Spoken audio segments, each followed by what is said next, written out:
კონცეფტს რომ რამე ფეხი დაცდენოდათ, მაგალითად გაეშვათ მოხალისეები.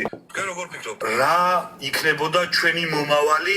მოხალისე, იმიტომ მოხალისე, რომ ხოცების გასაგზავნი არ არის ფრონტზე. თავისით მიდის მოხალისე და ბევრი ქართველი ადამიანი იბრძვის უკრაინაში. ხოცების პრობლემა ის კი არ იყო მოხალისეების თვითმფრინავი არ დანიშნა. შენ რო ყველაფერი ჩაიჭერი ყველასთან სამყაროში. იმის იმედად რომ დარჩი რომ პუტინი არ დაგესხმება თავს, იმიტომ რომ შენ ისედაც საფრთხეს არ წარმოადგენ, ბოლომდე გარიარაღდი, დანებდი მტერს, ამბობ რომ მე ვარ შენიანი, მე მოგემსახურები და სამყაროში არც ერთი მეგობარი არ დაიტოვეს სხვა.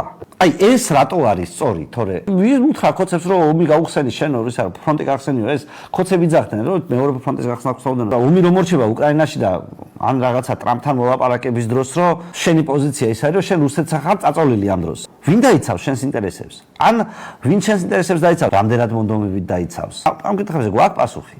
ანუ ის რომ შენ რუსეთს წაუწექი და ომი ამის გამო არ იყო, არის ერთი ამბავი, მაგრამ რუსებმა რომ შენთვის მოიცალოს და ესენი მაინც ჩემები არიან ნაციო. შენი დამცველი რომ სამყაროში არ დარჩა არავინ. მაგას როგორ პასუხობ?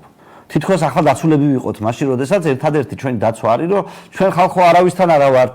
ჩვენ არაფერი არ ყავს, ჩვენ არ ჯარი ყავს. ჩვენ საერთოდ არავის საფრთხეს არ ქმნით. ეგეთი დაცვა რო გდომოდა, ეგ ხო სულ არსებობდა ისტორიის განმავლობაში.